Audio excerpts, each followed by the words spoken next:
Hi guys, আমি J, আমি Bob, আর তোমরা দেখছো দ্য বংস রিয়াকশন। আজকে যে গানটার উপর আমরা রিয়াকশন দিতে চলেছি সেটার নাম হচ্ছে, গানটা হলো সাত পাকের জীবন। সাত পাকের জীবন, সাত পাকের বাধা না, সাত পাকের জীবন। আমাদের একটা গান আছে সাত পাকের বাধা, তাই নাকি? সাত পাকের, আচ্ছা, সেই সাত পাকে বাধা আমাদের হ্যাঁ, সাত পাকের জীবন যে গানটা গেয়েছেন কে? রাকিব মুসাব্বির। ভুলে যাচ্ছে ভাই, ভুলে আটকে যাচ্ছে। তো যে গানটা গেয়েছেন রাকিব মুসাব্বির একা নয়, তার সাথে ফারাবিও আছেন এবং যে অ্যালবামটা থেকে গানটা ভালোবাসা এমন, ভালোবাসা এমনই, এবং যে চ্যানেলটা থেকে আমরা গানটা নিচ্ছি সেটা হচ্ছে সিডি চয়েস। তো জানি না ব্লক হবে কিনা, যদি ব্লক না হয় তোমরা শুনতে অবশ্যই পাবে, এবং অবশ্যই শুনতে পেলে অবশ্যই চ্যানেলটা চলে যাবে এবং ভিডিওটা লাইক শেয়ার সাবস্ক্রাইব করে দেবে। আর রিয়াকশন দেখার জন্য একটাই চ্যানেল, দ্য বংস রিয়াকশন। তো চলো গানটা শুনি। আজ অব্দি আমি এনার গান শুনিনি, তুই কি শুনেছিস? হ্যাঁ, আমি শুনেছি। আচ্ছা, শুনেছি, বেশ ভালো আর কি, ভালো গান আর কি। তো এনার গান আমরা শুনিনি, তো চলো এই গানটা শুনি, তারপর বাকি কথা হবে। চলো।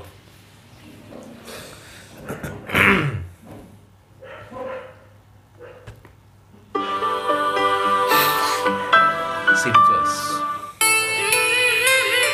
দই খেলছে।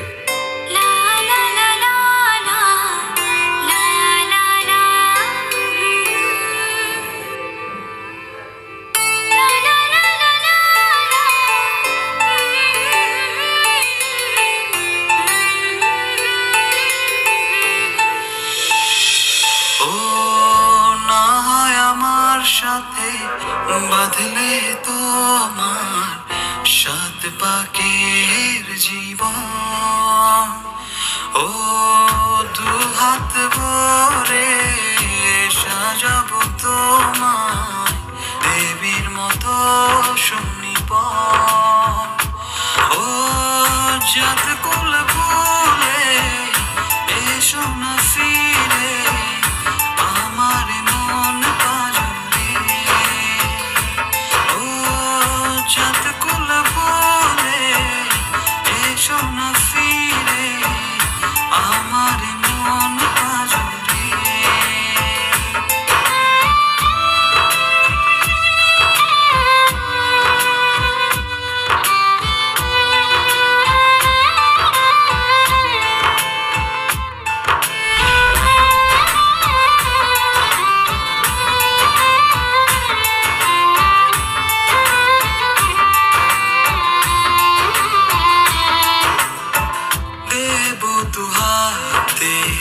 শাখা তোমায় মেঘে সিঁথিতে সিঁদুর,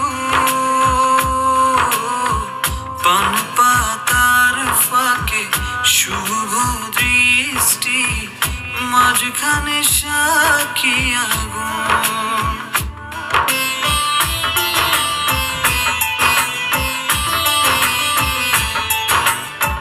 দেব দু হাতে শাখা তোমায় মেঘে সিঁথিতে সিঁদুর, পান পাতার ফাঁকে শুভ দৃষ্টি, মাঝখানে সাক্ষী আগুন, ও যাত কুল ভুলে এসো না ফিরে আমার মন পাজরে, ও যাত কুল ভুলে এসো না ফিরে আমার মন পাজরে।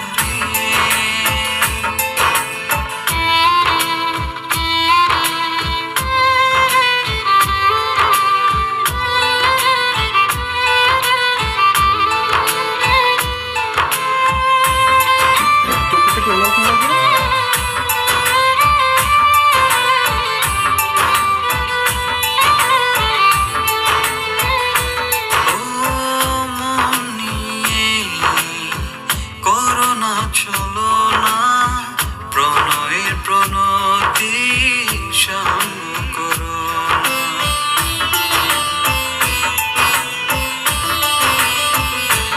ও মন নিয়ে করো না চলো না প্রণয়ের প্রণতি সাঙ্গ করো না, তবে যে দেবীর পূজা হবে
বেশ অন্যরকম লাগলো, অনেকদিন বাদে সেই পুরো দিনের স্মৃতিগুলো মনে মানে আসছিল, পুরোনো গান অনেকটাই, মানে 4-5 বছর 2016 দেখলাম 2016 আর কি। এবং সেই আমাদের টাইমে যখন ছিল যে সাইকেল নিয়ে বাড়ির প্রেমিকার মানে সামনে বারবার করে যাওয়া, সেই প্রেমিকা বারান্দায় আসবে, তাকে বারবার করে দেখা, এক ঝলক দেখার জন্য হাজারবার করে তার বাড়ির সামনে দিয়ে চক্কর কাটা, তারপর সেই কাগজের টুকরোতে মানে সেই প্রেম চিঠিগুলোকে পাঠানো, সেইগুলো মানে সিরিয়াসলি পুরোনো দিনের সব জিনিসগুলো মনে পড়ে গেল। খুব সুন্দর আর কি রাকিব ভাই। হ্যাঁ, গানটা খুব সুন্দর গেয়েছে, একটা সফট মিউজিক টাইপের ছিল। খুব একটা ওনার গান মানে আমি কমই শুনেছি, একবার একটা দুটো গান শুনেছিলাম, কিন্তু দেখলাম রিকোয়েস্ট আসছে। হ্যাঁ, রিকোয়েস্ট এসেছিল গানটা। হ্যাঁ, তো আমি বললাম যে দেওয়াই যাক তাহলে, রাকিব ভাই যখন বলছে।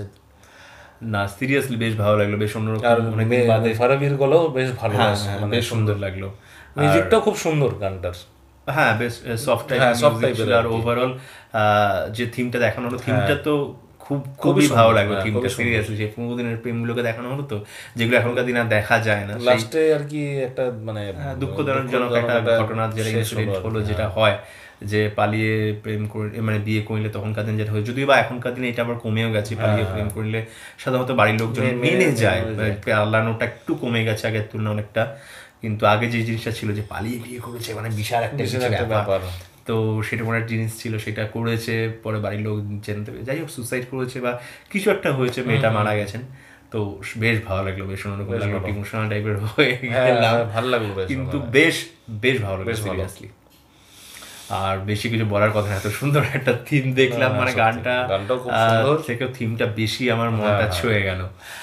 আর মানে মেয়েটা ছেলেটাকে যেরকম রোলগুলোতে দেওয়া ছিল সেই জন্য বেশ মানিয়েছিল, দেখলাম বেশ মানিয়েছিল। সে ছেলেটাকে সাদাসিধাই মনে হচ্ছে, সেই মন্দিরে থাকলে যেরকম টাইপের হয় সেরকম টাইপের একটু বডি ল্যাঙ্গুয়েজে লাগলো, বেশ ভালো লাগলো সিরিয়াসলি। তো তোমাদের যদি আমাদের ভিডিওটা বেশ ভালো লাগে তাহলে অবশ্যই লাইক, শেয়ার, সাবস্ক্রাইব আর বেলটা টান করে বাজিয়ে দিও। যারা আমার চ্যানেল নতুন তারা চ্যানেলটা সাবস্ক্রাইব করে নিও, আর কমেন্ট করতে একদম ভুলছো না, অফুরন্ত কমেন্ট করে যাও। আর ফেসবুকের পেজ আর গ্রুপও আছে, সেগুলো যত পারো শেয়ার করো। ইনস্টাগ্রামও আছে, তাতেও আমাদের ফলো করতে পারো, একদম ছড়িয়ে দাও চারদিকে, মানে কোনো সোশ্যাল মিডিয়া সব জায়গাতে শেয়ার করো, আর বেশি করে। তো সবাই ভালো থাকো, সুস্থ থাকো, সবাইকে ভালোবাসা ছড়িয়ে দিও। পরের ভিডিওতে তোমার সাথে দেখাবে, ততক্ষণ যেন টাটা।